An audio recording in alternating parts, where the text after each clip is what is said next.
உங்களின் அனைத்து விதமான தலைமுடி மற்றும் சரும பிரச்சனைகளுக்கு ultimate solution. We Care Hair and Skin Clinic 909428888. அடிவானம் இடி தரை இறங்குச்சுனா ஒரே ஒரு காரணம் தான், கங்கா. பட் நான் விட்டு கொடுக்க மாட்டேன், என்னோட இடம். கிட்டத்தட்ட அது ஏதோ சூர்யா சார் என்ட்ரிக்கான இது ஒரு விஷுவலா இருக்குமோன்னு தோணுது. அதுல படத்துல பாருங்க. இன்னொன்று அப்படியே மியூசிக்கலா அதுவும் இந்த ட்ரெய்லர்ல தான் யூஸ் பண்ணியிருந்தாங்க. இவங்க வாழ்ற இந்த தீவுக்குள்ள எத்தனையோ மர்மங்க ஒளிஞ்சு கிடக்குது. அதை எல்லாத்தையும் விட புரியாத மர்மம் ஒரு டயலாக் ஒரு இடத்துல வரும். படம் பார்க்கும்போது அப்ப நீங்க ஃபீல் பண்ணுங்க, நான் கங்குவான்னு சொல்லணும். கங்குவா நான் சொல்லும்போது அதுக்கப்புறம் ஒரு சீன் கட் பண்ணுவாங்க. இப்போ மதன்காரி சார் நான் இன்டர்வியூ பண்ணியிருந்தேன். அப்போ அவர்கிட்ட கேட்டிருந்தேன், படத்துக்குன்னு ஒரு லாங்குவேஜ் ஒன்று செட் பண்ணணும். நான் ஃபர்ஸ்ட் ஒரு வெர்ஷன் கொடுத்தேன், அது நிறைய பேருக்கு வந்துட்டு ரொம்ப கஷ்டமா இருந்தது. அடுத்த ஒரு வெர்ஷன் அதுவும் லைட்டாக கஷ்டமா இருந்தது. மூணாவது வெர்ஷன் போய் தான் அது ஓகே ஆச்சு அப்படின்ற மாதிரி என்கிட்ட சொல்லியிருந்தாரு. ஃபர்ஸ்ட் வெர்ஷன் எப்படி இருக்கும், அது எந்த அளவுக்கு கஷ்டமா இருந்துச்சு? ஆனால் அது ஒரு சிங்கம் மாதிரி இருந்துச்சு என் வாய்ஸ். சொல்ல தெரியல, சொல்ல மாட்டேன். ஸ்டார்டிங்லேருந்து பார்க்குறோம்ல, ஒரு ஆக்டராக எவ்வளோ டெடிக்கேட்டடாக ஒர்க் பண்ணியிருக்காரு. நிறைய வேரியேஷன் கொடுத்துருக்காரு. வேரியேஷன் கொடுத்து நடிக்கக்கூடிய சில நடிகர்களை நம்ம ரொம்ப பெருமைப்பட வேண்டிய விஷயம் சூர்யா அவங்களையும். நினச்சேன் சூர்யா அவரோட சின்ன வயசில் வர கேரக்டரை ஏதோ பார்க்குறாங்கன்னு நினச்சேன். நீங்கள் ட்ரெய்லர் இதில் எல்லாம் பார்த்துருக்கலாம். அந்த குட்டி பையன். அப்புறம் அந்த பையனை நான் சொன்னேன். அப்புறம் சிவா ஷூட்டிங் டைமில் சொன்னார், நீ பாலுன்னு கேட்கும்போதே தெரியும்டா அப்படின்னு சொன்னேன்ல. சார் அடிக்கிறாங்க சார் அப்படின்னாரு. வணக்கம் மேம். வணக்கம் ராகுல். எப்படி இருக்கீங்க மேம்? நல்லா இருக்கேன். கிளைமேட்லாம் ரொம்ப நல்லா இருக்கு, அதனால இன்னும் நல்லா இருக்கேன். Super ma'am. மேம் இப்போது கங்குவா, என்னோட முதல் கேள்வி என்னென்னா, ஒவ்வொரு இயக்குனரும் தன்னோட படத்தில் ஒரு கதாபாத்திரத்துக்கு ஆர்டிஸ்ட் செலக்ட் பண்ணுவாங்க. பட் தொடர்ந்து அவங்கள நம்ம படங்களில் யூஸ் பண்ணணும்னு நினைக்கிறது வேறு. வீரமாக இருக்கட்டும், வேதாளமாக இருக்கட்டும், இப்போது கங்குவா தொடர்ந்து அவருடைய படங்களில் நீங்கள் இருக்கணும்னு அவர் நினைக்கிறாரு சிறுத்தை சிவா அவர்கள். அதற்கு என்ன காரணம்? எனக்கு ரொம்ப பெருமையாக இருக்குது நான் அவர் படத்தில் தொடர்ந்து பண்ணுறதை நீங்கள் இவ்வளோ தூரம் கவனிச்சிருக்கீங்கிறது எனக்கு இன்னும் சந்தோஷமாக இருக்குது. அவர் ஃபர்ஸ்ட் ஒரு ரோல் கொடுத்துட்டு அந்த ஆர்டிஸ்ட் அவங்களுக்கு கம்ஃபர்டபுளாக இருந்தாங்கன்னா அவர் வந்து கண்டினியூஸாக அவர் எல்லா படத்துக்குமே அந்த ஆர்டிஸ்ட்டை யூஸ் பண்ணுவார். அது ரொம்ப நல்ல விஷயம். ஏன்னா சில டைரக்டர்ஸ் சொல்லுவாங்க, ஒரு படத்தில் நடிச்சுட்டா அடுத்த படத்தில் நான் சான்ஸ் கொடுக்க மாட்டேன், ஏன்னா அந்த ஸ்டோரியோட இது வந்து அப்படியே அடுத்ததுலேயும் வரும், அப்படி இருக்கும்போது அவ்வளோ நல்லா இருக்காது அப்படிம்பாங்க. அவங்க ஹீரோவை அதே ஹீரோவை யூஸ் பண்ணுவாங்க, கேமரா எல்லாரும் அதே ஆட்கள் இருப்பாங்க. ஆர்டிஸ்ட்னு வரும்போது ஏன் அவங்களுக்கு கொஞ்சம் வித்தியாசமாக தெரிஞ்ச ஆர்டிஸ்ட்னா கொஞ்சம் கொடுத்தா நல்லா இருக்கும்ல, கண்டிப்பாக அப்படி கொடுக்க மாட்டாங்க. இவர் வந்து எல்லாத்துலேயும் அவரோட ஒர்க் பண்ணவங்க தொடர்ந்து அவர் படத்தில் தேவைன்னா கம்பல்சரியாக கட்டாயம் நாங்கள் இருப்போம். அதனால நம்ம போய் அவர்கிட்ட எனக்கு இருக்கா அப்படின்னு சொல்லிட்டு கேட்க வேண்டிய அவசியமே இல்லை. பாத்திர படைப்பில் அந்த சூட் ஆகிற மாதிரி நாங்கள் இருந்தோம்னா கட்டாயம் இருப்போம். இன்னொன்று எனக்கு ரொம்ப பெருமை, நான் அடையார் திரைப்படக் கல்லூரியில் ஆக்டிங் கோர்ஸ் பண்ணியிருக்கேன். ஸோ இதில் வெற்றியாக இருக்கட்டும், சிவாவாக இருக்கட்டும், அவங்கெல்லாம் ஒரு டீம், ஒரு சந்தோஷம் இருக்குல்ல, ஒரு ஊருக்காரவங்க அப்படின்னு சொல்லும்போது எப்படி ஒரு சந்தோஷமாக இருக்குமோ அதே போல் நாங்களாம் ஒரே இடத்துலேருந்து கொஞ்சம் வந்து மீட் பண்ணி பண்ணுறோங்கும் போதும் ரொம்ப சந்தோஷமாக இருக்கும். கண்டிப்பாக மேம்.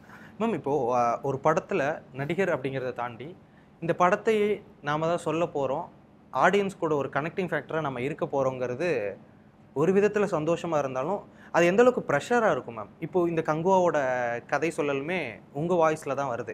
ஐ மீன் ட்ரெய்லராக இருக்கட்டும், இந்த கங்குவா இப்படிப்பட்ட இடம் அப்படின்ற மாதிரி நீங்கள் சொல்கிறதா இருக்கட்டும், அது எந்தளவுக்கு உங்களுக்கு வந்துட்டு சேலஞ்சிங்காக இருந்தது? நம்ம இந்த மாதிரியான ஒரு டோனில் தான் சொல்ல போகிறோம், இது இப்படி தான் நம்ம ப்ரெசென்ட் பண்ண போகிறோன்னு எப்படி அவர் உங்கள்கிட்ட சொன்னார், நீங்கள் அதை எப்படி எடுத்துக்கிட்டீங்க? நான் சிவா அவரை வந்து ஒரு விஷயத்தில் ரொம்ப தேங்க் பண்ணணும்னா, வேதாளம் படத்தில் பார்த்தீங்கன்னா ஒரே ஒரு டயலாக் தான் எனக்கு. அந்த சின்ன டயலாக் சொல்லணும் அப்படின்னது எனக்கு கொஞ்சம் ஷாக்கிங்காக இருந்தது. என்ன ஒரு டயலாக் கொடுக்குறீங்க, எல்லோரும் கொஞ்சம் இன்னும் கொஞ்சம் சாப்பாடு போடுங்கிற மாதிரி, இன்னும் கொஞ்சம் போடுன்னு சொல்கிற மாதிரி, இன்னும் கொஞ்சம் ஏதாவது இருக்கானா. அப்புறம் சொன்னார், இல்லை இது இவ்வளவு தான். ஆனால் ஃபைனலில் கிளைமேக்ஸில் நீங்கள் வருவீங்க, அப்படி வரும்போது உங்களுக்கு வந்து அந்த ரோலோட இம்பேக்ட் என்னன்னு புரியும் அப்படின்னு சொன்னார். இதில் கங்குவாவில் எடுத்துக்கிட்டிங்கன்னா, நான் வந்து ஒரு அந்த ஊரில் ரொம்ப வயசான முதிர்ச்சியான ஒரு அம்மா. இந்த ட்ரைபல் அந்த ஸ்டோரி அந்த மாதிரி ரெண்டு ஹீரோஸ் இருக்காங்கல்ல, 2 பாத்திரங்கள் இருக்காங்க. அதில் இருக்கும்போது அந்த பாத்திரம் வந்து இந்த இதுக்கு வந்து நாங்கள் எப்படி பண்ண போகிறோங்கும்போது எனக்கு ரொம்ப ரொம்ப பயமாக இருந்துச்சு, அதை எப்படி கொண்டு வர்றது. அப்போ அதில் வந்து மிலன் சாரோட செட்டு, அவரோட காம்பினேஷனில் கலர் எப்படி அந்த செட்டோட காஸ்டியூம் இதெல்லாம் பார்க்கும்போது, ட்ரையல் எல்லாம் பண்ணும்போது, காஸ்டியூம் நாங்கள் ட்ரையல் மேக்கப் எல்லாம் ட்ரையல் பண்ணும்போது எனக்கு ரொம்ப எப்படி இதை பண்ண போகிறேன்னு எனக்கு சுத்தமாகவே தெரியலை. ஏன்னா எனக்கு மேக்கப்பே வந்து 3 மணி நேரம் போடுவாங்க. நான் தூங்கி எழுந்து அப்படியே இருக்கலாம். 3 மணி நேரம் ஆகும். அந்த மேக்கப்பை ரிமூவ் பண்ணுறதுக்கே ஒரு 1.5 மணி 2 மணி நேரம் ஆகும், அவ்வளோ இருக்கும். அப்போது நம்ம அந்த பாத்திரத்துக்காக நம்மளை மாற்றுறாங்கல்ல, அது வந்து ரொம்ப என்ன பண்ண போகிறோன்னு நமக்கே புரியாமல் ஒரு கேள்வியில் நான் என்ன தான் அந்த ரோலை பண்ண போகிறேன்னாலும், இந்த மாதிரி ஒரு வித்தியாசமான ஒரு விஷயம் பண்ணுறதுக்கு நான் எவ்வளோ தூரம் என்னை தயாராக வச்சுட்ருக்கணும் அப்படின்னு ஒரு நல்லா இருந்தது. ஓகே, நீங்கள் அது டப்பிங் பேசி முடித்ததுக்கப்புறம் உங்களோட அந்த ஒர்க்கை பார்த்துட்டு சிவா சார் என்ன சொன்னார் ஃபஸ்ட்டு? இதில் நீங்கள் ரொம்ப துருவி கேட்டிங்கன்னா எனக்கு ரொம்ப கஷ்டமாக இருக்கும். அதனால் நான் மேலோட்டமாக சில விஷயங்களை மட்டும் சொல்லிடுறேன். சாங் எடுத்தாங்க. அந்த சாங்கில் வந்து சில பேர் சொன்னாங்க என்னை அடையாளமே தெரியலை அப்படின்னாங்க. என்கிட்டே வந்து எல்லோரும் விஷ் பண்ணாங்க. ஈவன் சூர்யா அவர்களும் என்னை வந்து ரொம்ப நல்லா இருக்குது அப்படின்னாரு. நம்பவே முடியலை அப்படின்னு. அப்போ எனக்கு வியப்பாக இருந்துச்சு, ஐயோ என்ன மாற்றமாக இருக்குது. ஏன்னா நான் அடிக்கடி மானிட்டர் பார்க்குறது, என்ன நடக்குது இதெல்லாம் பார்க்க மாட்டேன்னா. ரொம்ப அவசியம் எனக்கு ஏதாவது சேஞ்சஸ் கேட்குறாங்க அப்படின்னா தான் பண்ணுவேன். ஸோ அதில் இவங்க வித்தியாசமாக ஒரு விஷயம் பண்ணுறாங்கங்கிறதுக்கு அவங்கள்ட்டே நான் விட்டுட்டேன், என்ன அவங்க கொண்டு வர நினைக்கிறாங்களோ. இப்போ நீங்கள் சொன்னீங்கல்ல சிவா சார் எல்லாத்துலேயும் அவர்கிட்ட ஒரு நல்ல விஷயம் இருக்குது. என்னென்னா, ஒரு இயக்குனராக சத்தம் போட்டு லவுடாக எல்லாருக்கும் புரிகிற மாதிரி ஒரு கரெக்ஷன் பண்ண மாட்டார். எவ்வளவு தூரம் இருந்தாலும் அவ்வளோ தூரத்தில் நடந்து வந்து நம்மக்கிட்ட மெதுவாக சொல்லுவார். விஸ்பரிங்கில் தான் சொல்லுவார். இப்போ இதை மாற்றுறீங்க அப்படி இப்படின்னு விஸ்பரிங்கில் சொல்லுவார். அப்போ அது எனக்கு மட்டும்தான் தெரியும். அப்போ நான் அதை இன்னும் எவ்வளோ கொண்டு வர்றது அப்படிங்கிறது சக நடிகர்கள் நம்மளை பார்க்கும்போது அவங்களுக்கே வியப்பாக இருக்கும். ஓ என்னவோ பண்ணுறாங்கன்னு. லவுடாக சொன்னால் எல்லாருக்குமே தெரிஞ்சு போயிடும். ஸோ அது என்னோட பாத்திரம், எனக்கு மட்டும்தான் அவர் வந்து அதை வந்து சொல்லுவார். ஸோ அந்த மாதிரி ஒர்க் பண்ணும்போது அவரோட டெக்னிக்ஸ் எல்லாம், ஒர்க்கிங் மெத்தட் எப்படியெல்லாம் இருக்குதுன்னு நான் லேர்ன் பண்ணுவேன். அப்புறம் மற்றவங்களுக்கு ஷூட்டிங் நடக்கும்போது நான் வந்து மானிட்டர் பக்கம் உட்காந்து பார்ப்பேன் நான் என்னென்னலாம் எடுக்கிறாங்கன்னு. அது எனக்கு ரொம்ப பிடிக்கும், மற்றவங்களுக்கு ஒர்க் பண்ணுறது எடுக்கிறது.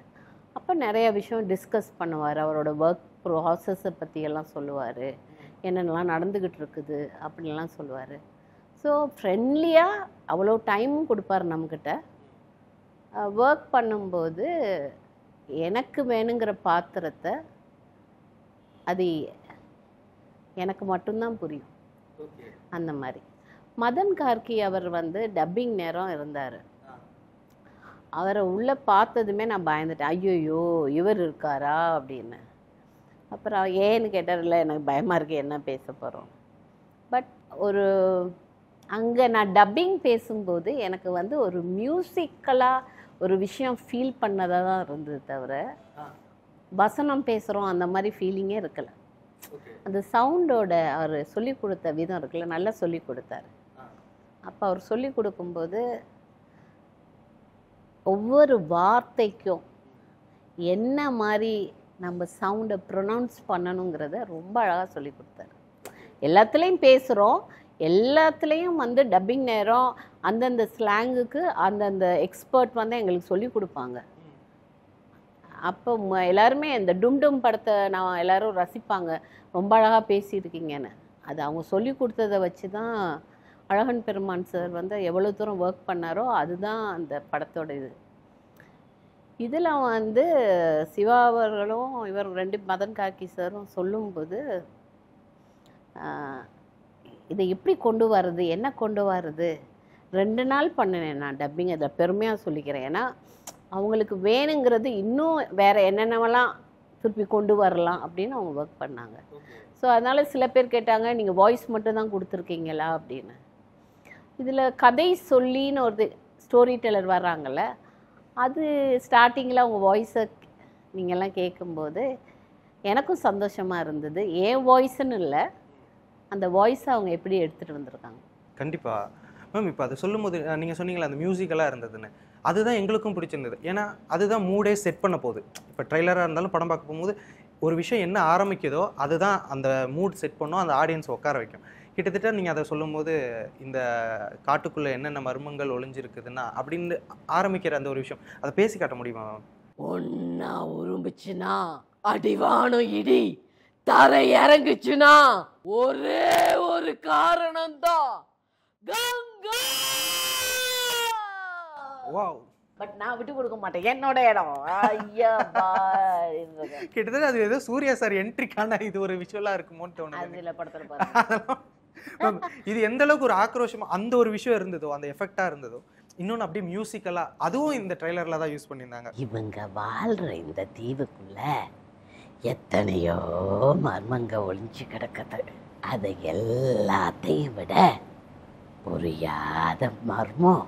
ஓ, தேங்க்யூ ஸோ மச் மேம். நான் கேட்டேன், அதை ஸ்போர்ட்டிவாக அழகாக நீங்கள் பண்ணி காட்டினது ரொம்ப ரொம்ப நன்றி மேம். இப்போது எங்களுக்கு வியப்பு இருக்கும் மேம், ஒரு படம் அப்படிங்கும் போது ஒரு ஆர்டிஸ்டாக உங்களுக்கு படத்துக்குள்ளே போகும்போதோ இல்லை அந்த கங்குவோட செட்டை நீங்கள் பார்க்கும்போதோ உங்களுக்கு ஒரு வியப்பு வந்திருக்கும்ல, நான் இங்கே நடிக்க போகிறேன்னா என்னோட ப்ராப்ஸாக இதெல்லாம் அப்படின்ற ஒரு வியப்பு உங்களுக்கு வந்திருக்கும்ல, அந்த மாதிரியான வியப்பு முதல் நாள் உங்களுக்கு எப்படி இருந்தது அந்த இடத்துக்குள்ளே போகும்போது? இதை சொன்னேனே, அந்த காஸ்டியூம் போட்ட உடனே வந்து ஒரு கிக்கு வந்துருச்சு. வாவ்.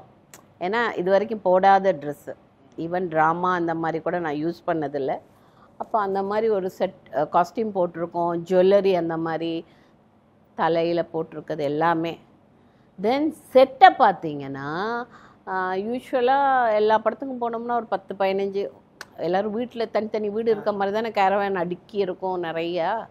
இங்கே வீடு தான் அந்த செட்டு. அந்த செட்டில் நமக்கு என்னென்ன வசதி வேணுமோ அவ்வளோ உள்ளே இருக்கும். அந்த உள்ளே போயிட்டீங்கன்னா ஒவ்வொரு வீட்டுக்குள்ளேயும். ஸோ நாங்கள் வெளியில் போகணும், கஷ்டப்படணுங்கிற அவசியமே இல்லை. தென் எல்லாமே ஒரு ப்ரௌன் டோனில் இருக்கும்மா. செட்டு யூஸ்வலாக ப்ரௌன் டோன், எங்கள் காஸ்டியூம் ப்ரௌன் டோன், அந்த ஃபில்மோட ஃபீலிங் எல்லாமே ஒரு ப்ரௌன் ஏர்த்தியாக இருக்கும். அந்த இப்போ நீங்கள் காஸ்டியூம் மேக்கப் கேட்குறீங்க, அங்கே நடித்த சக நடிகர்கள் இருக்காங்களா, 600 பேர் இருந்தாங்க. அந்த 600 பேரையும் பார்த்தா மதுரை, கேரளா அந்த மாதிரி இடத்துலேருந்து வந்திருந்தாங்க. அவங்களாம் ரியலாக அந்த அந்த மக்களாக இருந்தாங்க, நடிகர்களாக பார்க்க முடியலை. நான் என்ன சொல்கிறேன்னு உங்களுக்கு புரியுதான்னு தெரியலை. அப்போ அந்த க்ரௌடு வந்து அப்படியே ஐயோ இவங்கள பாருங்களேன், அவங்கள பாருங்களேன், ஐயோ எவ்வளோ அழகாக இருக்காங்க, அப்படி ரசிக்க முடிஞ்சுது. இப்போ நீங்கள் செட்டு கேட்ட மாதிரி கிளைமேட்டும் அவ்வளோ அழகாக இருந்தது. ஒரு மலையில் 30 மினிட்ஸ் நாங்கள் போகணும். அந்த ரோடே பயங்கரமாக இருக்கும். குட்டி ரோடு இவங்க ரெடி பண்ணியிருந்தாங்க மேலே போகிறதுக்கு. அங்கே போனீங்கன்னா அந்த வியூ அவ்வளோ அழகாக இருக்கும். அப்படியே பனி சூழ்ந்து இருக்கும், குளிர் அப்படி நடுங்கும். நாங்களாவது தேர்மல் எல்லாம் போட்டு அதுக்கு மேலே காஸ்டியூம் போட்டிருந்ததுனால அவ்வளோ தெரியலை. அந்த மற்ற நடிகர்கள் எல்லாம் வந்து குட்டி குட்டி பசங்கள்லாம் இருந்தாங்க. அவங்களாம் பாவமாக இருந்துச்சு, நடுங்குறாங்க. பட் அந்த இடத்துக்கு அது அவ்வளோ நேச்சுரலாக நேச்சரும் சப்போர்ட் பண்ணுச்சு. ஸோ அந்த உச்சியில் போன பிறகு வேறு ஒரு உலகம்.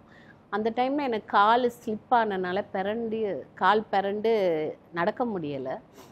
ஸோ அங்கே வந்து மற்ற நடிகர்கள், அங்கே இருந்த பவுன்சர், இவங்க எல்லாருமே சேர்ந்து என்னை தூக்கிட்டு போய் கொண்டு போய் விடுவாங்க ஸ்பாட்டுக்கு. எதுவுமே மறந்து போயிடும், அவ்வளோ நல்லா இருக்கும். ஓகே. ஏன்னா நம்ம அந்த மாதிரி லைஃப்பை வாழ்கிறதுக்கு கிடைக்காதுல்ல. இங்கே வந்தால் திருப்பி பில்டிங்குள்ளேயே தான் உட்காந்துருக்க வேண்டியிருக்கு. அங்கே வேறு மாதிரி ஒரு நேச்சரோட நம்ம அப்படியே தெரியாது, மறைஞ்சிடும். புகை சில இடத்துல போட்டு நம்ம சீனுக்காக வேண்டி ஒர்க் பண்ணுவோம்.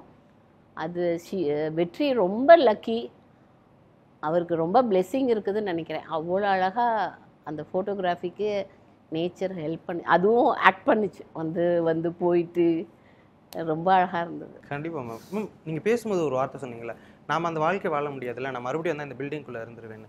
கிட்டத்தட்ட இப்போ இந்த கதாபாத்திரமுமே அப்படி தான். நீங்கள் வந்துட்டு ஒரு அம்மா கதாபாத்திரம் பண்ணிங்கன்னா நீங்கள் நிறைய அம்மாக்களை பார்த்துருப்பீங்க, உங்களுக்கு நேரடியாகவே ஒரு ரெஃபரன்ஸ் இருக்கும். பட் இந்த கதாபாத்திரத்துக்கு வெறும் புக் மட்டும்தான் ரெஃபரன்ஸ். நீங்கள் அப்படிலாம் இருந்தாங்கன்னு சொல்லிட்டு எதாவது படித்து தெரிஞ்சுக்கலாம், இல்லை கேட்டு தெரிஞ்சுக்கலாம். ஸோ இந்த கேரக்டர் போகும்போது என்னென்ன ரெஃபரன்ஸ்லாம் நீங்கள் எடுத்துக்கிட்டீங்க, எப்படி அந்த கதாபாத்திரமாக மாறினீங்க? ஏன்னா நேரடியாக அந்த ரெஃபரன்ஸ் எல்லாம் அந்த வாழ்க்கையை நீங்கள் பார்த்துருக்க மாட்டீங்க, ஃபேண்டஸியான ஒரு விஷயம் அப்படிங்கும்போது அதுக்கு எப்படி தயாரானீங்க? சின்னதில் நம்ம படிச்சிருக்கோம்ல ஸ்கூலில், எக்ஸிமோசஸ் அந்த மாதிரி, அந்த அவங்களோட ட்ரெஸ்ஸு இந்த மாதிரி இதெல்லாம், அது நமக்கு சின்னதில் ரொம்ப மனசில் பதிஞ்சிருக்கும். அந்த மாதிரி ஒரு ரோலை நான் எப்படி இந்த மாதிரி ஒரு காஸ்டியூம் இதோட பண்ணும்போது, அப்புறம் ஒரு ட்ரைபிள் லேடிங்கும்போது அதை கொஞ்சம் அப்ட்ராக்ட் பண்ணி அதாவும் அப்படியும் கொஞ்சம் லைட்டாக ஷேடு இருக்கும். ஸோ இதெல்லாம் ரொம்ப ஹெல்ப்ஃபுல்லாக இருந்தது. ரஞ்சித் மேக்கப் மேன், அவர் ரஞ்சித் அவங்க, இவங்க எல்லாரும் சேர்ந்து டைரக்டர், ஆர்ட் டைரக்டர், கேமராமேன், இவங்கெல்லாம் சேர்ந்து என்னை எப்படி கொண்டு வந்தாங்கங்கிறது நான் நடிக்கலாம், ஆனால் அந்த பாத்திரம் நமக்கு அமைகிறது என்னதான் நம்ம நடிகர்னு சொல்லலாம், திறமையானவங்கன்னு சொல்லலாம், எது வேணுனாலும் சொல்லலாம். ஆனால் அந்த மாதிரி ஒரு சில பாத்திரங்கள் நமக்கு அமையும் போது தான் அதில் வாழ்கிறதுக்கு நமக்கு ஒரு சான்ஸ் கிடைக்கும். அது நான் நம்புவேன். அதனால் டைரக்டர்ஸ் நமக்கு ஒரு ஒரு விஷயம் கொடுக்குறாங்கன்னா அவங்களோட படைப்புக்கு நம்ம எப்படி சூட்டபிளாக இருக்கோமா, இருந்தோம்னா அது எப்படியெல்லாம் கொண்டு வரும் அப்படிங்கிறது கேமராமேன் கையிலையும் இருக்குதுல்ல. நம்மளோட விஷுவலாக பார்க்குறதுக்கு எப்படி கொண்டு வராங்க, எல்லாமே சேர்ந்தது. இது எல்லாரோட சேர்ந்தது கூட்டு இதுதான். கண்டிப்பாக மேம். மேம் இப்போ மதன்காரி சார் நான் இன்டர்வியூ பண்ணியிருந்தேன், அப்போ அவர்கிட்ட கேட்டிருந்தேன், இந்த படத்துக்குன்னு ஒரு லாங்குவேஜ் ஒன்று செட் பண்ணணும், இந்த விஷயத்தில் தான் பேச போகிறாங்க, இந்த டோனில் தான் பேச போகிறாங்க அப்படின்னா அது மக்களுக்கு புரியணும், எளிமையாக இருக்கணும் அப்படின்ற விஷயத்தில் எவ்வளோ மெனக்கெட்டிங்கன்னு கேட்கும்போது, நான் ஃபஸ்ட்டு ஒரு வெர்ஷன் கொடுத்தேன், அது நிறைய பேருக்கு ரொம்ப கஷ்டமாக இருந்தது. சில ஆக்டர்ஸ் பேசிட்டாங்க, பட் நிறைய பேருக்கு அது கஷ்டமாக இருந்ததுனால அடுத்த ஒரு வெர்ஷன் அதுவும் லைட்டாக கஷ்டமாக இருக்கும், 3வது வெர்ஷன் போய் தான் அது ஓகே ஆச்சு அப்படின்ற மாதிரி என்கிட்ட சொல்லியிருந்தார். ஃபர்ஸ்ட் வெர்ஷன் எப்படி இருக்கும், அது எந்த அளவுக்கு கஷ்டமாக இருந்துச்சு? அதான் நான் அந்த இதுக்கு சொன்னேன்ல, ஆடியோ ரிலீஸ் டைமில் அவர் கேட்டார் என்கிட்ட, என்னங்க கட்டக்கு முட்டக்குங்கிறீங்கன்னு. நான் சொன்னேன், நான் கேலியாக ஒன்றும் சொல்லலை, அந்த வார்த்தையை கேட்டு நம்ம சொல்கிறது இருக்குதுல்ல டப்பிங் டைமில், எக்ஸ்ட்ரீம்லி ஒரு அழகான விஷயம் கொடுத்தாரு. ஐயோ, எனக்கு அந்த விஷுவலாக நான் பார்க்க முடியுது. அவர் ஒர்க் பண்ண விதம் இருக்குல்ல, அவ்வளோ அழகாக ஒர்க் பண்ணார்.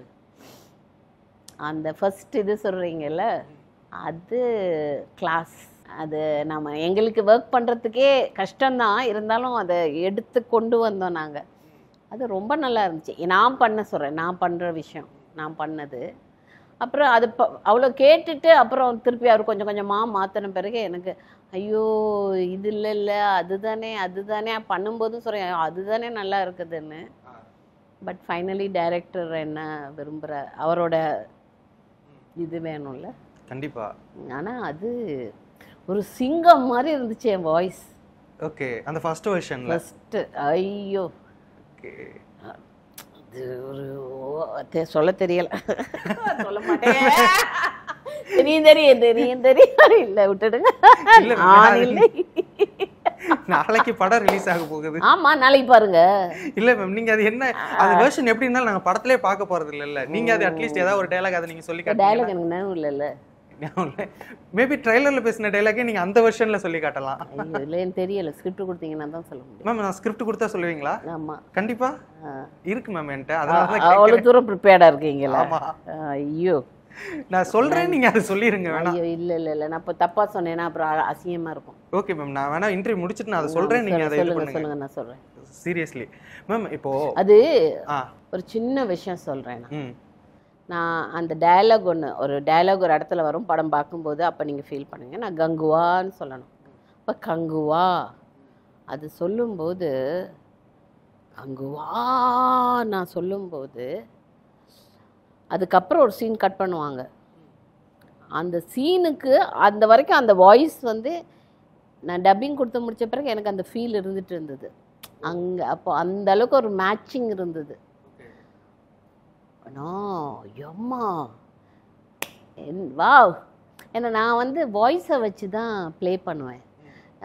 நான் கேரக்டர் சொன்னீங்கன்னா அதுக்கு வாய்ஸ், எல்லோரும் என்னை வாய்ஸை வச்சு தான் கண்டுபிடிப்பாங்க. நான் வெளியே போனேன்னா நான் நின்னாலும் என்னை கண்டுக்க மாட்டாங்க.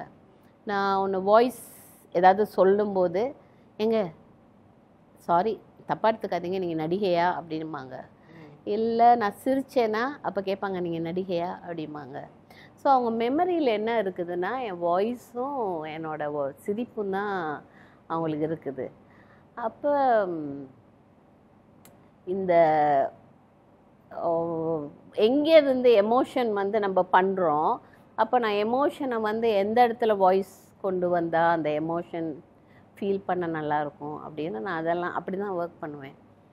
அப்போ நான் இந்த டயலாக் சொல்லி முடித்ததும் எனக்கு 2 நாளாக தூக்கம் இல்லை. வா, அந்த சவுண்டு எனக்குள்ளேயே ஓடிக்கிட்டு இருக்குது. வா, ஒன்று ஒரு விஷயம் நடந்திருக்கே அப்படின்னு. ஓகே, அவங்களுக்கும் ஒரு ஸ்ட்ரகிள் இருக்குல்ல, ஒரு டிசைன் பண்ணிடலாம், அதுக்கப்புறம் மக்களுக்கு போய் சேர்றதா இருந்தால் தானே கண்டிப்பாக ஒரு சில விஷயங்கள் நம்ம ட்ரை பண்ணலாம், எக்ஸ்ப்ளோர் பண்ண நினைக்கலாம். அதுக்கு எவ்வளோ அந்த மீட்டர் அதோட ஒத்து வருதுன்னு பார்க்கணும். ஓகே மேம், இப்போது ஒரு படத்தோட கதாநாயகன், அந்த கதாநாயகனை வந்துட்டு எலிவேட் பண்ணணுன்னா கிட்டத்தட்ட எல்லாமே வேணும். ஒரு ரைட்டிங்காக இருக்கட்டும், ஒரு சினிமோட்டோகிராஃபியாக இருக்கட்டும், ஒரு பிஜிஎம் எலிவேஷனாக இருக்கட்டும், அதற்கு பின்னாடி பேசப்படுற ஒரு வாய்ஸாக இருக்கட்டும். எல்லாம் இப்போ கேஜிஎஃப் எடுத்துக்கிட்டாலுமே அப்படி தான் இருக்கும். நிழல்கள் ரவி சாரோட வாய்ஸ் தான் கிட்டத்தட்ட யஷ் அப்படிங்கிற ஒருத்தரை பூஸ்ட் பண்ணி விட்டுச்சு. இப்போது இந்த இடத்துலையுமே நீங்கள் சூர்யா அவர்களுக்கு கொடுக்குற அந்த ஒரு விஷயந்தான் இங்கே சூர்யா சார் இவ்வளோ பெரிய ஆள், கங்குவாங்கிற ஒரு பெரிய ஆள் அப்படின்ற ஒரு விஷயத்த ஆடியன்ஸ் கொடுக்க போகுது. சூர்யா சார் பார்த்துட்டு என்ன சொன்னார்? ஏன்னா நீங்கள் அவரோட ட்ரைலர் ரியாக்ஷன் வீடியோவில் பார்த்துருந்தீங்கன்னா அந்த உங்களோட டைலாக் வரும்போதெல்லாம் அவர் ஸ்மைல் பண்ணிட்டு இப்படி பார்த்துட்டே இருப்பார். ஸோ அவர் என்ன சொன்னார் ஃபஸ்ட்டு கேட்டுட்டு? இல்லை, நாங்கள் நேராக பேசிக்க சான்ஸ் கிடைக்கல, ஷூட்டிங் தானே. அந்த சாங் டைமும் சீன்ஸ் டைமில் கொஞ்சம் ஒர்க் பண்ணேன் நான் அவரோட. சாங் டைமில் பார்க்கும்போது ஒரு எல்லாருமே டெடிக்கேட்டடாக தான் ஒர்க் பண்ணுறாங்க. அவங்கவுங்க ரோல் அவங்கவுங்க எவ்வளவு கொண்டு வரணும்னு பார்க்குறாங்க. இவரை வந்து ஸ்டார்டிங்லேருந்து பார்க்குறோம்ல, ஒரு ஆக்டராக எவ்வளோ டெடிக்கேட்டடாக ஒர்க் பண்ணியிருக்காரு இல்லை? கண்டிப்பாக செம்மையாக ஒர்க் பண்ணியிருக்காரு. ஸோ நிறைய வேரியேஷன் கொடுத்துருக்காரு. வேரியேஷன் கொடுத்து நடிக்கக்கூடிய சில நடிகர்களை நம்ம ரொம்ப பெருமைப்பட வேண்டிய விஷயம் சூர்யா அவங்களையும். அப்போ இந்த சாங் நேரம் அவரை பார்க்குற நேரம் அவருக்குள்ளே ஒரு ட்ராவல் இருந்துச்சு. அவர் ஏதோ ஒரு மாதிரி நின்றுக்கிட்டு தான் இருக்கார். அவர் நிற்கணும் அவசியமே இல்லை, யாராவது நின்றுட்டு இது பண்ணலாம். பட் அவர் நின்றுட்டே இருந்தார் லைட்டிங் அந்த டைமில். அப்போ எனக்கு கண்ணில் லென்ஸ் இருக்கும், அதனால் நான் பார்த்தேன்னா மற்றவங்களுக்கு தெரியாது நான் எங்கே பார்க்குறேன்னு. நாம் ஊரே பார்த்துக்கிட்டு இருக்கோம். ஐ மீன் படத்துக்கு யூஸ் பண்ணியிருக்கீங்க அந்த மாதிரியான ஒரு விஷயம் இருக்கு. அப்போ நான் பார்க்குற நேரம் அப்படி வியந்தேன் அவரை. ஏன்னா ஒரு ஸ்பாட்ல இருந்து இன்னொரு நடிகர்களை நம்ம பார்த்து எவ்வளோ லேர்ன் பண்ணுறதுக்கு இருக்குன்னு அப்படியே ஒரு எங்கேயோ சொல்ல தெரியல. அவராக இல்லை, இன்னொருத்தராக நான் பார்த்தேன்னா. கண்டிப்பாக நான் கேரக்டர் வைஸ் கூட சொல்லலை, அதை மீறி தன்னோட தேடலை பார்த்தேன். அவரோட என்ன தேடுறாருன்னு அப்படியே நின்று அப்படியே கண்ணெல்லாம் ஒரு மாதிரி ஒரு அமைதி, ஒரு கம்பீரமாக ஒருத்தரை பார்த்தேன். தேடல் அப்படின்ற அந்த ஒரு விஷயம் இருக்குல்ல, ஒரு விஷயத்தை அடையிற வரைக்கும் தேடல் நிறைய பேர்கிட்ட இருக்கும். அவங்க கண்ணில் தேடல் இருக்கும், அவங்க செயல்களில் தேடல்கள் இருக்கும். ஒரு விஷயத்தை சென்றடைஞ்சிட்டா அதுக்கப்புறம் அவங்க ரொட்டீனான ஒரு விஷயத்தை பார்ப்பாங்க, அந்த இடத்த தக்க வச்சுக்கணும்னு பார்ப்பாங்க. இவ்வளோ பெரிய ஸ்டார் ஆயிட்டாரு, இந்தியாவிலே ஒரு பெரிய ஸ்டார் அவர். இப்போவுமே ஒரு படத்துக்கு 2 வருஷம் கால் ஷீட் கொடுத்து இப்படி கங்குவான்ற ஒரு விஷயம் பண்ணிட்டு இருக்காரு. ஆரம்பத்தில் அவர் மேலே நிறைய விமர்சனங்கள், நடிக்க வர அது ரொம்ப இம்மெச்சூர்டாக நடிக்கிறாரு அப்படின்ற மாதிரியான விமர்சனங்கள் இருந்து இப்போ இவ்வளோ பெரிய ஒரு நடிகன் ஆயிட்டார். நீங்கள் அயனில் ஒர்க் பண்ணியிருக்கீங்க, இப்போ கங்குவால அவர் கூட ஒர்க் பண்ணியிருக்கும் போது ஒரு ஆக்டராக அவர் எவ்வளோ மெருகேறி இருக்காரு ஒரு நடிகனா. எக்ஸ்ட்ரீம்லி அதான் சொன்னேன், நம்ம பெருமைப்படணும். ஏன்னா இந்த மாதிரி நடிகர்கள் நம்மகிட்ட இருக்கதை வந்து இன்னும் அவங்களுக்கு சேலஞ்ச் கொடுக்கணும், ஓட விடணும் நல்லா. தேடலுங்கிறது வந்து நம்ம தேடும்போது குத்துப்பற்றையில் முத்துசுவாமி சார் அதான் சொல்லி கொடுப்பாரு எங்களுக்கு. ஒன்ஸ் நீங்கள் தேட ஆரம்பிச்சிட்டிங்கன்னா நீங்கள் எவ்வளோ ஸ்ட்ராங்காக இருக்கீங்களோ அந்த தேடல் உங்களை நோக்கி வரும். அது ஆட்டோவில் போகிற ஒரு வேர்டாக இருக்கலாம், இல்லை புக்கில் தெரியும், இல்லாட்டி ஏதோ டிவி பார்த்துக்கு இருக்கும்போது ஏதோ அந்த ஸ்பார்க் ஒன்று கிடைக்கும். அந்த நம்ம என்ன தேடுறோமோ அதுக்குள்ளே விஷயங்கள் நடக்கும். யாராவது சொல்லுவாங்க சம்மந்தம், இல்லாட்டி பக்கத்தில் யாரோ பேசிக்கிட்டு இருப்பாங்க. ஸோ அது நம்மளை தேடி வரும், அந்த தேடல் என்னங்கிறது. அந்த நேரம் நம்ம தேடி முடிச்சிட்டோம், சரி இவ்வளோ தான் ரீச் பண்ணிட்டோம்னு நினச்சா அது கஷ்டம். அப்புறம் ஒரு டேஸ்ட் வேறு ஒன்றுமே இருக்காது, அதே தான் டேஸ்ட்டு. நம்ம என்ன மேனேஜ் பண்ணலான்னு தெரியும், நமக்கு தெரிஞ்சிடும்ல. அப்புறம் சமைக்கிறாங்கன்னா இது போட்டால் இப்படி சமைக்கலாம் அப்படின்னு தெரிஞ்சிடும். பட் அதை விட இன்னும் என்ன டேஸ்ட் கொடுக்குறோங்கிறது இருக்குல்ல, அதே போல் தான் லைஃப்பும். ஸோ நான் வந்து எப்பயும் ஸ்டூடெண்ட்டாக இருக்க தான் விரும்புவேன். இன்னும் நான் ஸ்டூடெண்ட்டாக தான் இருக்கிறேன். நான் என்ன அதில் கிடைக்கிற சந்தோஷம் எனக்கு வேறு இல்லை. ஸோ இப்போ அவரை நீங்கள் சொல்லும்போது எவ்வளோ தன்னை ஒர்க்கிங் ப்ராசஸ், அவர் பாடியில் இருக்கட்டும், மன ரீதியாக இருக்கட்டும், அவர் மற்ற பார்க்குற விஷயங்களாக இருக்கட்டும், எல்லாத்துலேயும் என்னென்ன விஷயங்கள் கொண்டுக்கிட்டு போகிறாரு, எவ்வளோ தேவை. சைலண்ட்டு அவர் நடிகனாக இருந்தால் அவருக்குன்னு தனியாக டைமிங் சில டைமிங் அவருக்குன்னு தேவை. ஸோ இதெல்லாம் எடுத்து இந்த பிஸியான டைமிங்கில் அந்த ஒரு படத்தை முடிக்கிறதுக்கு அவர் எவ்வளோ தன்னை கட்டுப்பாடுக்குள்ளே, ஃபுட்டாக இருக்கலாம், கட்டுப்பாடுக்குள்ளே வச்சுக்கிறதெல்லாம் இருக்குதுல்ல. ஸோ அவரை பொறுத்த வரைக்கும் டெடிக்கேட்டட். ஒரு சில நடிகர்கள் இருக்காங்க, இப்போ இந்த படம் நேரம் மற்றவங்க பேரை சொல்லலாமான்னு தெரியலை, பட் அவங்களாம் டெடிக்கேட்டடான ஆட்கள். விக்ரம் சாராக இருக்கலாம், கமல் சார் எங்கேயோ இருக்கார். ஸோ அது இந்த இவங்கெல்லாம் இருக்குது. நான் கிளாஸில் சொல்லும்போது கூட இவங்களெல்லாம் உதாரணம்னு சொல்லி தான் சொல்லிக்கிட்டே இருப்பேன். டெடிக்கேஷன். நீங்கள் உங்கள் பயணத்துக்கு ரெடி ஆகிட்டீங்க, பேகை தூக்க ரெடி ஆகிட்டிங்கன்னா இதெல்லாம் தான் டெடிக்கேஷனாக இருக்கணும், டிசிப்ளின். இதெல்லாம் நம்ம சொல்கிறதுக்கு ஐயோ அப்பா இதெல்லாம் தேவையான்னு இருக்கும். இது கம்பல்சரி, ரொம்ப ரொம்ப முக்கியம். அவரெல்லாம் அதான் சொல்கிறேனே, நிறைய ஒரு சில நடிகர்கள் நம்மகிட்ட இருக்காங்க, அவங்க எல்லாருமே நம்மளோட சொத்து. கண்டிப்பாக. ஈவன் ஹீரோஸ் மட்டும் சொல்லலை, நடிகைகளும் இருக்காங்க, நிறைய நடிகைகளும் இருக்காங்க. அவங்கள இன்னும் நம்ம நிறைய சந்தர்ப்பங்கள், சான்சஸ் கொடுக்கணும். நம்ம ஒரு பாயிண்டோடு விட்டுடுறோம் அப்புறம் அவங்கள. இல்லை, அவங்கெல்லாம் ரொம்ப முக்கியம், அந்த நடிகையெல்லாம். மேம், ஆரம்பத்தில் நீங்கள் பேசும்போது நாங்கள்லாம் ஒரே இடத்துல படித்தவங்க, அடையார் ஃபிலிம் இன்ஸ்டியூட் அப்படின்னு சொன்னேன். இப்போ ஒரே இடத்துல இருந்தவங்க இப்போ கிட்டத்தட்ட அந்த டூர் பண்ண மாதிரி நீங்கள் அந்த கங்குவா இடத்துல போய் உட்காந்துருக்கும் போது என்னென்ன விஷயங்கள்லாம் படம் ரிலேட்டடாக, இந்த ஸ்டோரி ரிலேட்டடாக என்னென்ன விஷயங்கள்லாம் பேசிப்பீங்க? நீங்கள் கேட்பீங்களா ஆச்சரியமாக ஏதாவது, இது எப்படிப்பா பண்ண அப்படின்ற மாதிரிலாம் நீங்கள் சிவா சார்கிட்ட போய் பேசுவீங்களா இந்த கங்குவா ரிலேட்டடாக? கங்குவா அந்த படம் இதனால எல்லாருக்குமே அவங்களோட சீக்ரெட் இதோட விஷயங்கள் இருக்குல்ல. ஆனால் பொதுவாக சில விஷயங்கள் பேசுவார், எப்படியெல்லாம் திங்க் பண்ணுறோம், என்ன ஒர்க் பண்ணுறோன்னு.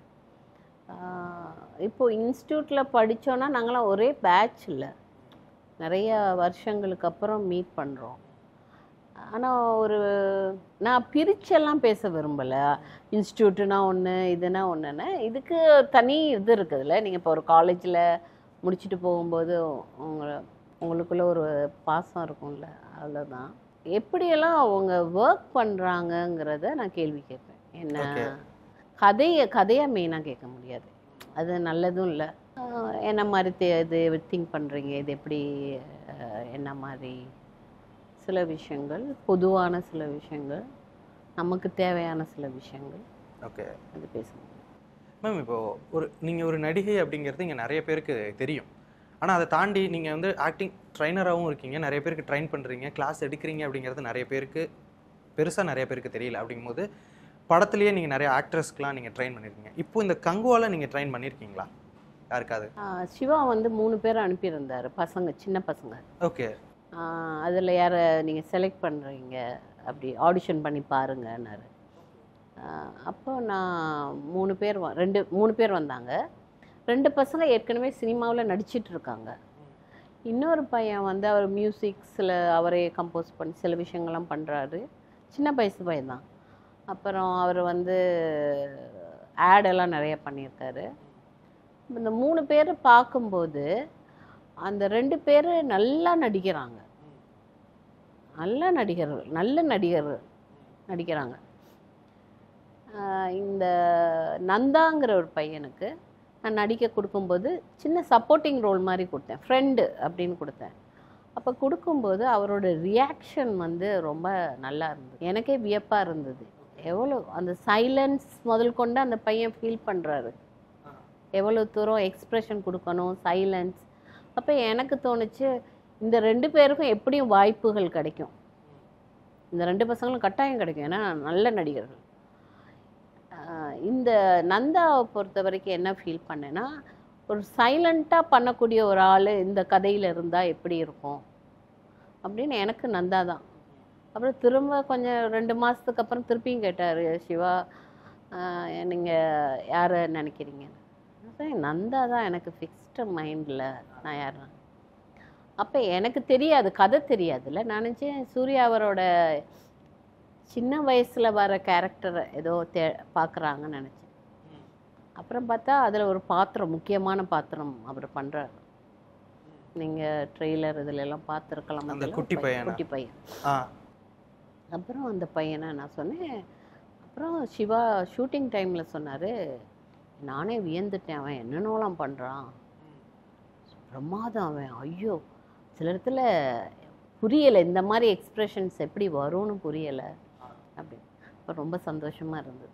நீங்கள் பண்ணும்போது தெரியுமா மேம், இவ்வளோ ஒரு மிக முக்கியமான கதாபாத்திரத்துக்கு தான் இந்த பையனை நம்ம ரெடி பண்ணிருக்கோம் அப்படின்னு உங்களுக்கு தெரியுமா? கதை சொல்ல மாட்டாங்க எப்பயும். ஓகே. இந்த 3 பேத்துல இந்த படத்துக்கு போடுறது யார் பெஸ்ட்டுன்னு. இப்போது ஃபில்ம் நான் ஸ்கிரிப்ட் ஒர்க் பண்ணுறேன்ல, அதில் கூட எனக்கு டைரக்டருக்கு என்ன வேணும்னு எனக்கு அவ்வளோ தெரியாது. ஸ்கிரிப்டை கொடுத்துருவாங்க, ஒர்க் பண்ண சொல்லுவாங்க. அப்போ ஒர்க் பண்ணும்போது நம்ம எல்லாருமே நம்ம பார்த்து அவங்க படங்களை பண்ணணும் ஆசைப்பட்டு எல்லாம் பண்ணுறவங்க தானே. அப்போ என்ன மாதிரி அவங்க யோசிப்பாங்க, எப்படி பண்ணுவாங்க. அப்புறம் நான் வீடியோ எடுத்து அனுப்புவேன். அப்போ அவங்க வந்து இல்லை இந்த மாதிரி சேஞ்சஸ் வேணும் அப்படிலாம் சொல்லுவாங்க. ஸோ அந்த மாதிரி. இப்போது நீங்கள் ஒரு ஆக்டிங் ட்ரைனர் அப்படிங்கும்போது ஆக்டர்ஸ் வந்து உங்ககிட்ட கேட்பாங்களா, அவங்களா வந்து ஏதாவது நான் இந்த மாதிரி எதாவது பண்ணிக்கலாமா அப்படின்ற மாதிரி உங்ககிட்ட கேட்பாங்களா, இல்லை ஏதாவது கரெக்ஷன் நீங்களா சொல்லுவீங்களா? ஒரு சிலர் கேட்டிருக்காங்க. நான் என் ரோலுக்கு கொஞ்சம் ஸ்டோரியை சொல்லிட்டு கேட்பாங்க என்னென்ன பண்ணணும்னு. மற்றபடி ட்ரைனிங்க்கு வர்றவங்க அந்த ட்ரைனிங்கில் ஒர்க் பண்ணுறது. Okay done ma'am. இப்போ நீங்கள் யார் யாருக்கு பண்ணியிருக்கீங்கன்ற ஒரு சின்ன ரிமூவ் இப்போ எங்களுக்கு தெரியும் அப்படிங்கும்போது ஆடியன்ஸ்க்கு இந்த விஷயங்கள் தெரியணும் அப்படின்னு சொல்லிட்டு நான் நினைக்கிறேன். நீங்கள் சொல்ல முடியுமா மேம், நான் இதுக்கெலாம் நான் பண்ணியிருக்கேன் அப்படின்னு சொல்லிட்டு? ஏன்னா அந்த டீட்டெயில்ஸ் நிறைய இடத்துல இல்லை அப்படிங்கும்போது. இப்போ நீங்கள் பார்த்தீங்கன்னா பாம்பேலெல்லாம் ஒரு நடிகரை ட்ரெயின் பண்ணுனா அவங்களுக்கு டைட்டிலில் நேம் வரும். ஓகே. அப்புறம் அந்த நடிகர்களும் சொல்லுவாங்க யார்கிட்ட ட்ரெயின் பண்ணணும்னு சொல்லுவாங்க. இங்கே இன்னும் அதை பற்றி எவ்வளோ தூரம் சொல்லலாம் சொல்லக்கூடாது அப்படிங்கிற மாதிரி இருக்குது. மணி சாரோட ஒரு வெளியில் நான் ஒரு இடத்துல மீட் பண்ணும்போது எனக்கு அது ரொம்ப சந்தோஷமாக இருந்துச்சு. சார், நான் எக்கச்சி வந்த வானத்தில் டயானான்னு ஒரு ஆக்ட்ரஸ்க்கு ஒர்க் பண்ணேன், மாடல் அவங்க. அப்போ அவர் வந்து சொன்னார், நான் தேங்க் பண்ணேன், பாம்பே போகும்போது அவங்கள மீட் பண்ணேன், ரொம்ப சந்தோஷமாக இருந்துச்சு அப்படின்னு சொன்னேன். அப்போ அவர் சொன்னார், நாங்கள் தான் உங்களுக்கு தேங்க் பண்ணணும், நீங்கள் ஒரு ஆக்டரை ரெடி பண்ணி கொடுத்துட்றீங்க, ரெடி பண்ண பிறகு எங்களுக்கு ஈஸியாக இருக்குது அவங்களோட ஒர்க் பண்ணுறதுக்குன்னு. அதே போல் சுதா வந்து தங்கம் அந்த இதுக்கு ஒர்க் பண்ணும்போது சொன்னாங்க 7 days ஒர்க் பண்ணுறத நாங்கள் 5 daysல ஒர்க் பண்ணிட்டு வந்துட்டோன்னு. அதில் பவானி ஸ்ரீ, சாந்தனு, காளிதாஸ் 3 பேருக்கும் ஒர்க் பண்ணேன் அந்த ஸ்கிரிப்டுக்காக. அப்புறம் வதந்தியில் சஞ்சனா, இறுதி சுற்றுல வந்து ரித்திகா சிங், அப்புறம் அபர்ணா பாலமுரளி, சுரரை போற்று, மிர்னாலினி ரவி, ரோமியோ, ஹிட் லிஸ்ட்டில் அவர் கிளாஸ்க்கு வந்தார், ஸ்கிரிப்டுக்கு ஒர்க் பண்ணல. கனிஷ்கா, நிறைய பேருக்கு அதித்தி சங்கருக்கு வந்து விரும்பனுக்கு ஒர்க் பண்ணேன். ஸோ நிறைய பேர் லிஸ்ட்டு எல்லாரையும் சொல்லணும். ஒரு சிலர் பேரை விட்டுட்டேன்னா அப்புறம் எனக்கு கஷ்டமாக இருக்கும். சில பேர் வந்து கோர்ஸ்க்கு வருவாங்க, ஒரு 4 மாதம் 3 மாதம் கோர்ஸ் வந்து கற்றுட்டு போவாங்க. கடலில் வந்து துளசி அண்ட் கௌதமுக்கு ஒர்க் பண்ணேன். ஓகே. எனக்கு லிஸ்ட்டு நான் கிளாஸ் முடிஞ்சிருச்சா அப்புறம் அவங்க கொஞ்சம் பழகும், அப்படியே இதாகிட்டுருக்கோம். சொல்ல டக்குன்னு ஒன்று.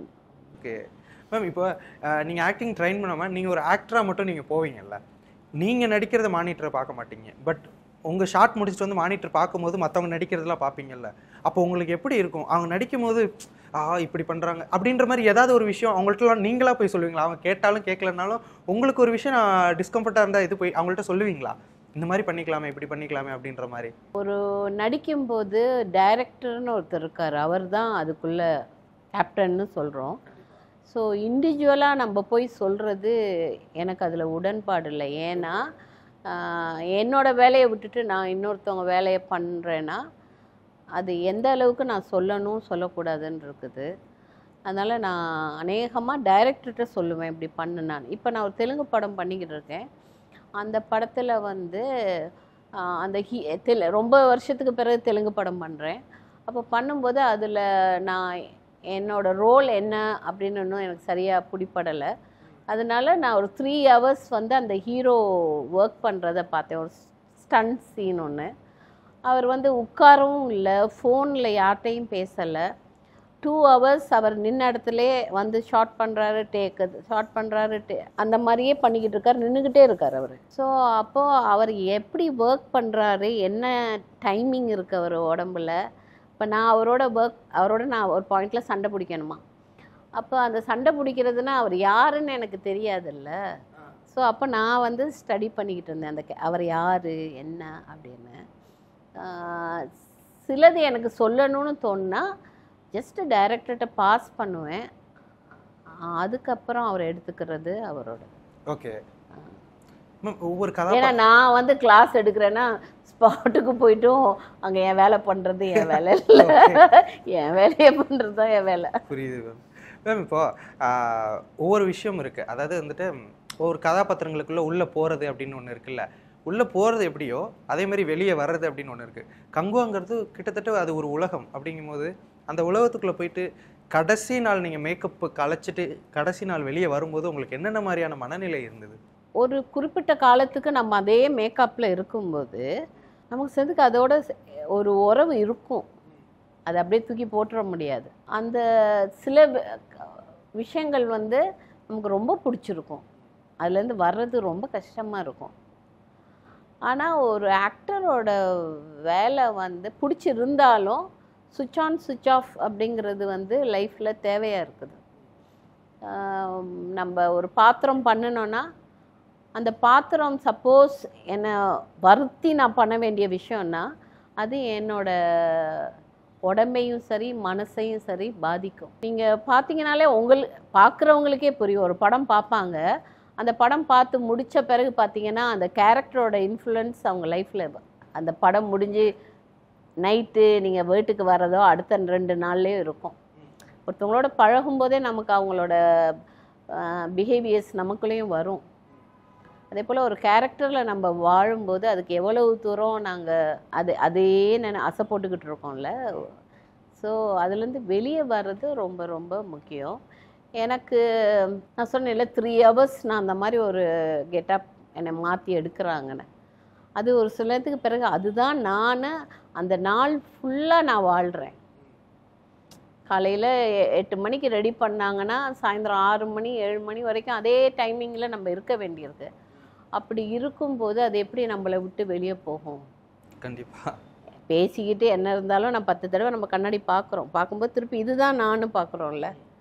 அப்போ நான் இந்த ஆள் இல்லைல்ல, இன்னொரு ஆளை பார்த்துக்கிட்டே இருக்கேன். ஸோ அது முடிச்சுட்டு எப்படி எவ்வளோ தூரம் நம்ம ரசிக்கலாம், ஆனால் அதுலேயே நம்ம இருந்துக்கிட்டு இருக்க முடியாது. ஆனால் சில நேரத்துக்கு சில பேர் இருக்கிறனால சில பிரச்சனைக்குள்ளே போக வேண்டியிருக்குது, மன ரீதியாக இல்லை. அப்போ அதுக்குள்ளே மாட்டாமல் நம்ம பண்ணுறது பெட்டர். கங்குவாவில் அவ்வளோ ஒன்றும் நான் டீப்பாக அந்த மேக்கப் தான் ஒரு விஷயம் கொண்டு போச்சு. புரியுது. அதுக்கு அந்த டைமில் பண்ணது தான். மேம் இப்போது ஒரு விஷயத்தை நீங்கள் கண்டிப்பாக அனலைஸ் பண்ணியிருப்பீங்க. இங்கே லீட் ஆக்டர்ஸ்க்கு ஒரு படத்துல இருந்து அடுத்த படத்துக்கு வித்தியாசங்கள் நிறைய கொடுப்பாங்க, அந்த மாதிரி இருக்கும். நம்ம தமிழ் சினிமாவில் இந்தியா சினிமா அப்படின்னு கூட நீங்கள் வச்சுக்கலாம். இந்த டைப் காஸ்டிங் அப்படின்ற அந்த ஒரு விஷயம் இங்கே எப்படி இருக்குது, தென் cinema audience, Tamil cinema audience எப்படி பார்க்குறாங்க, இந்த விஷயத்தெல்லாம் நீங்கள் எப்படி அனலைஸ் பண்ணி பார்க்குறீங்க? நீங்கள் அந்த டைப் காஸ்டிங், அதாவது ஒருத்தவங்க ஒரு கேரக்டர் பண்ணுறாங்கன்னா தொடர்ந்து அந்த மாதிரியான கதாபாத்திரங்கள் கொடுக்கறதா இருக்கட்டும், ஆடியன்ஸ் இதை தான் விரும்புகிறாங்க அப்படின்னு ஆடியன்ஸ்க்காக டேரக்டர்ஸ் ஒர்க் பண்ணுறதா இருக்கட்டும், இதெல்லாம் நீங்கள் எப்படி பார்க்குறீங்க? ரொம்ப அருமையான கேள்வி. இல்லை, ஒரு நாள் நான் வந்து நாகேஷ் சார்கிட்ட சொன்னேன்னா, சார் எனக்கு இந்த டைப் காஸ்ட் பண்ணுறதெல்லாம் பிடிக்கல சார் அப்படின்னு. ஏன்னா நான் தியேட்டரில் வந்து நிறைய வித்தியாசமான டாபிக்ஸ் எடுத்து ஒர்க் பண்ணுறோம். அங்கே வந்து என்னோட பலம்னு ஒன்று இருக்குது. இன்னொரு படத்தில் நம்ம பண்ணும்போது நம்ம ஒர்க் பண்ணுறோம், ஆனால் எந்த அளவுக்கு நமக்கு எது எடுத்திருந்தாலும் அது படத்தில் இருக்கா அப்படிங்கிற ஒரு கேள்வியும் இருக்குது, அதுக்கு இல்லாமையும் இருக்கும். அப்போ நாகேஷ் சார் சொன்னார், நான் ஒரு நாளைக்கு 4 கால் ஷீட் கொடுக்குறேன். சில இதில் எல்லாமே ஒரே மாதிரி தான் இருக்கும், இதே போடுறேன், அங்கே வேறு கலர் சட்டை போடுறேன், அவ்வளவுதான், மற்றபடி ஒரே கேரக்டர் தான். அப்போ நான் பண்ணும்போது நான் வேலை செய்கிறேன், அதுக்கு எனக்கு பணம் வருதா, நான் பண்ணுற ரோல் மக்கள் மனசில் பதியுதா, நான் பண்ணுறது என்ன வித்தியாசமாக இருக்குது. இப்போது நீ அலற ஒரு சீன் எடுத்துக்கிட்டேன்னா அந்த அலற சீன் வந்து எத்தனை பேர் வித்தியாசமாக பண்ணுறாங்க, அதுக்குள்ள வித்தியாசம் என்ன இருக்குது. சில பேருக்கு அழுதா எவ்வளோ ஸ்க்ரீன்லேயும் அழகாக இருக்காங்கன்னு இருக்குது. நீ அங்கே கோரமாக இருந்தீங்கன்னா அவனை அழ வச்சு அர்த்தம் இல்லை. ஸோ இவ்வளோ விஷயம் சேர்ந்து இருக்குது. எங்கேயாவது ஒரு இடத்துல உனக்கு வந்து ரோல் மாறும், அப்போ தேங்க் பண்ணிக்கோ. மற்றது இது வேலையை பண்ணிக்கிட்டு போயிட்டே இரு. உனக்கு வேணாமா அந்த பணத்தை தூக்கி என்கிட்ட கொடுத்துட்டு போயிட்டே இரு அப்படின்னாரு போஸ் படம் பண்ணும்போது.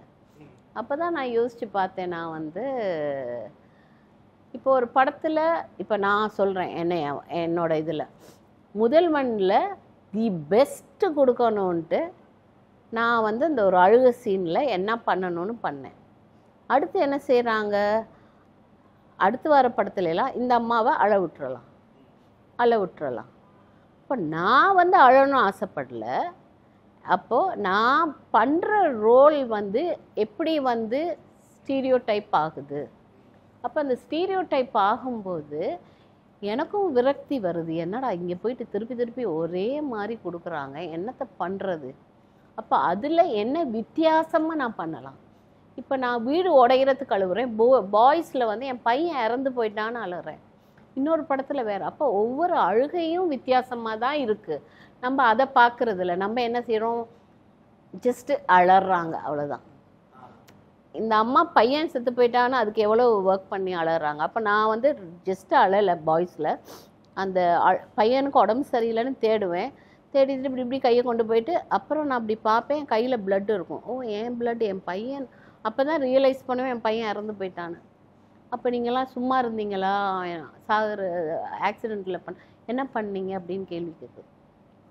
இதே விவேக் சாரும் சொன்னார். நான் இன்னும் நீங்கள் நினைக்கிறீங்க காலேஜ் காலேஜில் ஃப்ரெண்டாக வரேன், இல்லாட்டி வாட்ச்மேனாக வரேன், இந்த மாதிரி ரோலாக இருக்குது அப்படின்னு. அப்போது இந்த ஸ்டீரியோ டைப்னு கொடுக்கும்போது இந்த ஆக்டர் எவ்வளோ பாதிக்கப்படுறாங்க. நம்ம வேலை ஒன்று பண்ணுறோம், இந்த வேலையில் தான் நம்ம வித்தியாசமான விஷயங்கள் பண்ணலான்னு யோசிக்கிறோம். மற்ற ஆஃபீஸ் ஒர்க்கெலாம் நீங்கள் சேம் தானே பண்ணிக்கிட்டு இருக்கீங்க. இப்போ இதில் ஒரு சான்ஸ் கிடைக்கிது, அந்த சான்ஸை வந்து நம்ம எப்படி ஒரே அப்போ நம்ம கதை கேட்க வேண்டியிருக்கு. அப்போ எத்தனை படத்தை நீங்கள் வேணான்னு சொல்கிறதுன்னு இருக்குது. அப்போ இவங்க கொடுக்குற ரோல்னால் படம் பார்க்குறவங்க நினைக்கிறாங்க இவங்க அழுதுகிட்டே இருப்பாங்களா, இவங்க சிரிச்சுக்கிட்டே இருப்பாங்களா, இவங்க இல்லைன்னா இவன் கத்திக்கிட்டே இருப்பானா, இப்படி ஆகி போகுது. அப்போது இந்த ஆளை வேறு மாதிரி மாற்றி காட்டலாம். அதனால தான் எனக்கு வந்து அயன் படம் ரொம்ப ரொம்ப பிடிச்சது. கேவி ஆனந்த் சார் வந்து சொன்னார் இந்த கதையை, தப்பாக எடுத்துக்காதீங்கன்னு சொன்னேன். ஏன் தப்பாக எடுத்துக்காதீங்கன்னு சொல்கிறீங்க? உங்கள் மேலே எனக்கு நம்பிக்கை இருக்குது, இந்த ரோல் எப்படி கொண்டு போவீங்க, நான் பண்ணுறேன் அப்படியே நான் பண்ணினேன். அப்பயே அவர்கிட்ட கேட்டேன், நான் அதில் சூர்யா அவரை வந்து அடிக்கலாமான்னு கேட்டேன். ஏன்னு கேட்டேன், நான் அந்த சீனில் அடிக்கிறேன், அப்போ தான் நல்லா இருக்கும்னு. அப்புறம் நான் வந்து நீ பாலுன்னு கேட்கும்போதே தெரியும்டா அப்படின்னு சொன்னேன்ல, அந்த சீன் நான் பண்ணேன். அப்போ சார் அடிக்கிறாங்க சார் அப்படின்னாரு. எனக்கே தெரியல அவங்க என்ன பண்ணுவாங்கன்னு சொல்லலைன்னு. அப்போது நமக்கு வித்தியாசமாக பண்ணும்போது அந்த சீன் எவ்வளோ ஒரு நல்லா இருந்துச்சுல்ல. அப்போ நான் ஆக்டர்ஸ் நாம் வித்தியாசமாக பண்ணுறதுக்கு தான் நினைக்கிறோம். ஆனால் ஒரே மாதிரி கொடுக்கும்போது நமக்கு செய்கிறோம். ஆனால் எவ்வளோ தூரம் நீங்கள் அதே மாதிரி ரோல் பண்ண முடியும்? ஸோ ஒரு பாயிண்ட்டுக்கு பிறகு வித்தியாசமாக இல்லைன்னா நம்ம என்ன பண்ணுறோம், நம்ம அமைதியாக உட்காந்துட வேண்டியதான் அப்படின்னு தோணுது. அதனால தான் எனக்கு வந்து கடவுள் செயலால் ஒரு விஷயம் வந்து இந்த டீச்சிங் பண்ணுறேன்ல, நான் கூத்துப்பற்றையில் ட்ரைனிங் பண்ணி வெளியில் நிறையா போய் கற்றுக்கிட்ட விஷயங்கள் எல்லாமே வந்து இப்போ ஒரு டீச்சிங் பண்ணும்போது, ஒருத்தவங்களை டீச்சிங்கை விட கோச்சிங் தான் எனக்கு பிடிச்சிருது. அது பண்ணும்போது நான் வித்தியாசமான ஆட்களை, நான் அந்த மாதிரி ஒரு ஆளாக இருந்தேன்னா, அந்த மாதிரி நடிகையாக இருந்தேன்னா, எப்படி நான் வந்து என்கிட்டருந்து வெளியே போகிற நடிகர்களை நான் கொண்டு வர முடியும்? அப்போ நான் கொண்டு வர முடியுதில்ல. ஸோ அந்த வகையில் எனக்கு திருப்தியாக இருக்குது. என்கிட்ட வந்துட்டு என்னோட பயணம் பண்ணுற என்ன சொல்கிறது, அது மாணவர் அப்படிலாம் சொல்ல மாட்டேன், அவங்க வந்து ஒரு உறவு வந்து அவங்க வித்தியாசமாக பண்ணுறாங்க. அப்போ எனக்கு சந்தோஷமாக இருக்குது. ஸோ வேறு மாதிரி பண்ணுறாங்க, எல்லாருமே வேறு மாதிரி பண்ணுறாங்க. அப்போ அது எனக்கு சந்தோஷமாக இருக்குது. அப்போ நீங்களே சொல்லுங்கள் பார்க்கணும். நீங்கள் இவ்வளோ பேரை இன்டர்வியூ பண்ணுறீங்க, இவ்வளோ பேரை பார்க்குறீங்க, இந்த மாதிரி ஒரு விஷயத்த, ஒரு நடிகரை நீங்கள் எப்படி பார்க்கலான்னு நீங்கள் விரும்புகிறீங்க? மேம், எனக்கு என்ன தோணுன்னா, ஒவ்வொரு நடிகர்களுமே வெவ்வேறு கதாபாத்திரத்தில் பார்க்கலாம், வெவ்வேறு விதமாக பார்க்கலாம் அப்படின்ற மாதிரி தான் எனக்கு தோணும். ஏன்னா ஒரு ஆடியன்ஸாக எனக்கு கதை எப்படி ஃப்ரெஷ்ஷாக இருக்குமோ அதேமாரி அந்த மனிதர்களும் அந்த நடிகர்களுமே எனக்கு ஃப்ரெஷ்ஷாக இருக்கணும்னு நான் எதிர்பார்ப்பேன். ஸோ அந்த மாதிரி விஷயங்கள் தான் நான் எதிர்பார்ப்பேன். ஸோ நம்ம புது நடிகர்கள் வரணும், ஃப்ரெஷ்ஷாக இருக்கணும். அதே சமயம் ஒரு வேலைக்குன்னு வந்த பிறகு அந்த நடிகர்கள் வந்து அப்புறம் என்ன பண்ணுவாங்க, ஸோ அவங்களுக்கு அதுக்கேற்ற மாதிரி பாத்திர படைப்பை நீங்கள் எப்படியெல்லாம் மாற்றலாம், கதை எப்படியெல்லாம் கொண்டு போகலாம், எல்லாமே சேலஞ்சிங் தானே. ஸோ இப்படி பண்ணால் எப்படி கொண்டு போக முடியும்னு. ஸோ அவங்க சேலஞ்சிங்கை எழுத்தில் வந்த பிறகு நடிகர்கள்ட்ட கொடுக்கும்போது அவங்களும் சும்மா எனக்கு கிடைக்கிற ரோலை நான் ஏனோ தானோ பண்ண விரும்புவேனா? கண்டிப்பாக. ஸோ நான் அதில் என்ன ஒவ்வொரு ஷார்ட்டுக்கும் நான் என்ன பண்ண போகிறேன்னு யோசிப்பேன்ல. ஸோ அது ரொம்ப முக்கியம். அந்த மாதிரி ரொம்ப நாள் கழிச்சு உங்களுக்கு ஒரு சேலஞ்சிங்கான ஒரு கதாபாத்திரமாக இந்த கங்குவா அமைஞ்சிருக்கு அப்படின்னு நான் நம்புகிறேன். இந்த கங்குவா நாளைக்கு ரிலீஸ் ஆக போகுது. உங்களுக்கு எந்த அளவுக்கு ஒரு எக்ஸைட்மெண்ட் இருக்குது? கண்டிப்பாக ஆடியன்ஸுக்கு இந்த படம் எந்த அளவுக்கு ஒரு ஃபீஸ்டாக இருக்கும் அப்படின்னு சொல்லிட்டு நீங்கள் நம்புறீங்க? என்ன சொல்ல விரும்புகிறீங்க? எல்லாருமே நான் படத்தை ப்ரமோட் பண்ணுறதுக்காக கட்டாயம் தியேட்டரில் பார்க்கணும். ஏன்னா அதில் பார்க்கும்போது தான் உங்களுக்கு அந்த படத்துக்கு என்ன மாதிரி ஒர்க் பண்ணியிருக்காங்க, என்ன கொண்டு வந்திருக்காங்க, என்ன சொல்ல வர்றாங்க எல்லாமே புரியும். நம்ம நினைக்கிறோம் நிறைய பேர் வந்து இப்போ கேட்டோம்னா ஓடிடியில் வரும்ல அப்போ பார்த்துக்கிறேன் அப்படின்னு ஒரு ஐடியா வருது. அது பாருங்கள், அது தப்பு இல்லை, பாருங்கள், அப்புறமா பாருங்கள். ஆனால் இப்போ வந்து தியேட்டரில் பார்க்கும்போது தான், நேற்று தான் நான் அமரன் பார்த்தேன். அப்போது நான் உட்காந்து இந்த சீட் அவ்வளோ தூரம் எனக்கு பிடிக்கல அந்த படம் பார்க்கும்போது. அப்போ நான் எந்த மாதிரி இடத்துல உட்கார்ந்துருந்தா ஒரு விஷயத்தை ரசிக்கிறேன் அப்படின்னு ஒன்று வருது.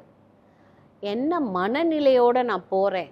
நான் கோவத்திலே போயிட்டு ஒரு படத்தை பார்த்தேன்னா எப்படி இருக்கும்? இல்லை நான் பாதியில் போய்கிட்டு இருக்கும்போதே பக்கத்தில் யாரோடைய சண்டை பிடிச்சிட்டு போகிறேன், ஏதோ நடக்குது, இல்லை திடீர்னு ஒரு கால் வருது என்னை டிஸ்டர்ப் பண்ணுது, அதனால் நான் வீட்டில் போகும்போதே ஃபோன்லாம் ஆஃப் பண்ணிட்டு தான் படத்துக்கு போகிறது. நான் படத்துக்கோ தியேட்டருக்கு ரெண்டுக்கும் போகிறதுக்கு ஆஃப் பண்ணிடுவேன் வீட்டிலே. அதுக்கப்புறம் தான் எனக்கு என்னென்னு தெரியும்னா இடையில பார்க்கவே மாட்டேன். இன்கேஸ் நான் அந்த படத்தில் பார்த்துக்கு இருக்கும்போது சில நடிகர்களோ ஏதோ எனக்கு பிடிச்சவங்க அங்கே ஒர்க் பண்ணியிருந்தாங்கன்னா அவங்களுக்கு பாதியிலே ஃபோன் பண்ணி சொல்லிவிடுவேன், வா சூப்பராக இருக்குது அப்படின்னெல்லாம் சொல்லிவிடுவேன். ஸோ அப்போ நம்ம எந்த இடத்துல உட்காந்து பார்க்குறோங்கிறதும் இருக்குது. இவ்வளவு செலவு பண்ணுறாங்க சரியா, ஆடியன்ஸ் இல்லாமல் ஒரு விஷயம் பண்ண முடியாது. அவங்க டிக்கெட் எடுத்து பார்த்தா தான் ஒரு வெற்றிங்கிறது இருக்குது. அந்த இதுக்கு வந்து நடிகர்களை ரசிக்கிறாங்க, போட்டுறாங்க, எல்லாம் பண்ணுறாங்க. எல்லா விஷயம் மற்ற விஷயங்களும் நடக்குது, எப்படினாலும் ஒரு பார்க்குற விஷயம் இருக்குது. நீங்கள் தியேட்டரில் போய் பார்க்கும்போது சில படங்கள் வந்து உங்களுக்கு வந்து அந்த பிரம்மாண்டம் சில விஷயங்கள் பண்ணுறாங்கள, அந்த விஷுவல் இது வந்து உங்களுக்கு ஃபோனில் பார்க்குறதோ டிவியில் பார்க்குறதோ கிடைக்காது. கண்டிப்பாக. அப்போ ஒட்டு மொத்தமாக நீங்கள் வந்து நல்லா இல்லை அப்படின்னு அதுக்காக வேண்டி எவ்வளோ உழைக்கிறோம். இந்த படத்தில் நீங்கள் நம்ப மாட்டீங்க, ஒரு சீனுக்கு 4 நாள் எடுத்தாங்க. அந்த 4 நாள் எடுக்கிறதுக்கு வந்து எல்லாருமே ஒர்க் பண்ணிக்கிருக்கோம், 4 days ஒர்க் பண்ணுறோம். அவங்களுக்கு என்ன வேணுங்கிறது, ஒரு ஃபைட்டுக்கோ ஒரு சாங்குக்கோ எடுக்க வேண்டிய டைமிங் அது அவ்வளோ எடுக்கிறாங்கன்னா அவங்களுக்கு எவ்வளோ அதுக்காக வேண்டி சிரமப்படுறாங்க. மழை பெய்யுது, கிளைமேட் சேஞ்சஸ் கொடுக்குது, அந்த எல்லாமே மாறுது, அதுக்காக வேண்டி எவ்வளோ எல்லாருமே கம்ப்ளீட்டாக ஒரு விஷயத்துக்கு வெயிட் பண்ணுறோம், ஒர்க் பண்ணுறோம், ஃபுல் நாள் எவ்வளோ எனர்ஜி போடுறோம்.